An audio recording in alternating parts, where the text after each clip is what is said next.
हमारी मुस्लिम बहनें इंतजार कर रही थी। अदालतों ने उनके पक्ष में निर्णय किए थे, लेकिन वो हक उनको प्राप्त नहीं हो रहा था। मजबूरियों से गुजारा करना पड़ रहा था। कोई प्रकट रूप से कहें, कोई अप्रकट रूप से कहें, लेकिन 3 तलाक से मुक्ति का बहुत महत्वपूर्ण और नारी शक्ति के सम्मान का काम 17वीं लोकसभा ने किया है। सभी मान्य सांसद, उनके विचार कुछ भी रहे हो, उनका निर्णय कुछ भी रहा हो, लेकिन कभी न कभी तो कहेंगे कि हाँ, इन बेटियों को न्याय देने का काम भी करने के समय हम वहां मौजूद हैं। पीढ़ियों से होता यह न्याय हमने पूरा किया है और वो बहनें हमें आशीर्वाद दे रही है। आदरणीय अध्यक्ष जी, आने वाले 25 वर्ष हमारे देश के लिए बहुत महत्वपूर्ण है। राजनीति की गहमागहमी अपनी जगह पे है।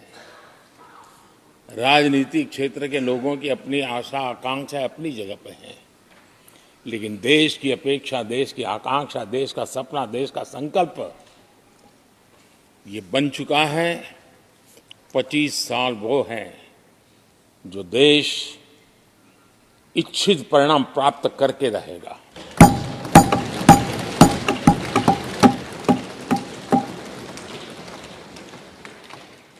उन्नीस 1930 में जब महात्मा गांधी जी ने दांडी की यात्रा की थी, नमक का सत्याग्रह था।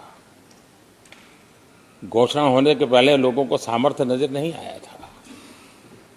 चाहे स्वदेशी आंदोलन हो, चाहे सत्याग्रह की परंपरा हो, चाहे नमक का सत्याग्रह हो, उस समय तो घटनाएं छोटी लगती थी, लेकिन 1947 वो 25 साल का कालखंड, उसने देश के अंदर वो जज्बा पैदा कर दिया था। हर व्यक्ति के दिल में वो जज्बा पैदा कर दिया था कि अब तो आजाद होकर रहना है। मैं आज देख रहा हूं कि देश में वो जज्बा पैदा हुआ है। हर गली मोहल्ले में हर बच्चे के मुंह से निकला है कि 25 साल में हम विकसित भारत बना के इसलिए ये 25 साल मेरी देश की युवा शक्ति के अत्यंत महत्वपूर्ण कालखंड है। और हम में से कोई ऐसा नहीं होगा जो नहीं चाहता होगा कि 25 साल में देश विकसित भारत न बने। हर किसी का सपना है। कुछ लोगों ने सपने को संकल्प बना लिया है, कुछ लोग शायद संकल्प बनाते देर हो जाएगी, लेकिन जुड़ना हर एक को होगा। और जो जुड़ भी नहीं पाएंगे और जीवित होंगे तो फल तो जरूर खाएंगे। ये मेरा आदरणीय अध्यक्ष जी, ये 5 वर्ष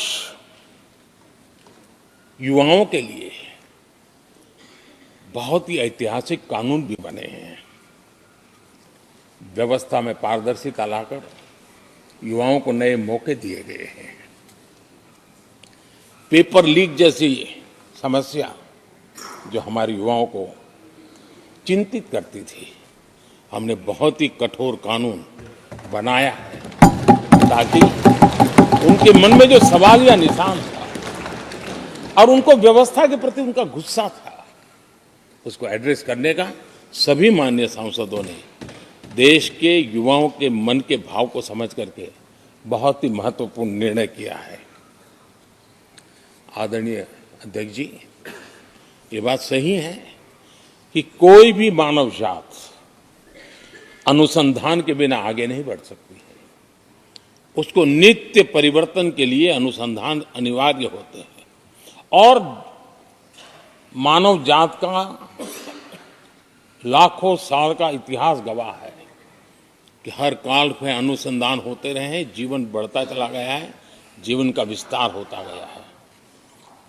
इस सदन ने विधिवत रूप से कानूनी व्यवस्था खड़ी करके अनुसंधान को प्रोत्साहन देने का बहुत बड़ा काम किया है। नेशनल रिसर्च फाउंडेशन, ये कानून आमतौर पर रोजमर्रा की राजनीति की चर्चा का विषय बन नहीं पता, लेकिन इसके परिणाम बहुत दूरगामी होने वाले हैं। और इतना बड़ा महत्वपूर्ण काम ये 17वीं लोकसभा ने किया है।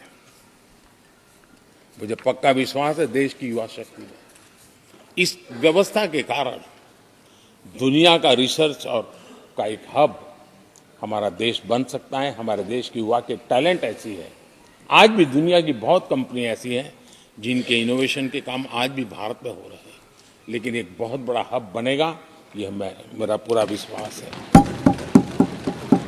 आदरणीय अध्यक्ष जी, 21वीं सदी में हमारी बेसिक नीड्स पूरी तरह बदल रही है। कल तक जिसका कोई मूल्य नहीं था, कोई ध्यान नहीं था, वो आने वाले में बहुत अमूल्य बन चुका है। जैसे डेटा, पूरी दुनिया में चर्चा है डेटा का सामर्थ्य क्या होता है। हमने डेटा प्रोटेक्शन बिल ला करके पूरी भावी पीढ़ी को सुरक्षित कर दिया है। पूरी भावी को एक नया शस्त्र हमने उसके हाथ में दिया है, जिसके आधार पर वो अपने भविष्य को बनाने के लिए इसका सही इस्तेमाल भी करेंगे। और digital personal data protection act, ये हमारी 21वीं सदी की पीढ़ी को और दुनिया के लोगों को भी भारत के इस एक्ट के प्रति रुचि बनी हुई है। दुनिया के देश उसका अध्ययन करते हैं, अपने अपना नई नई व्यवस्था अनुकूल करने के लिए प्रयास कर रहे हैं। और डाटा का उपयोग कैसे हो, उसकी भी उसमें गाइडलाइंस है।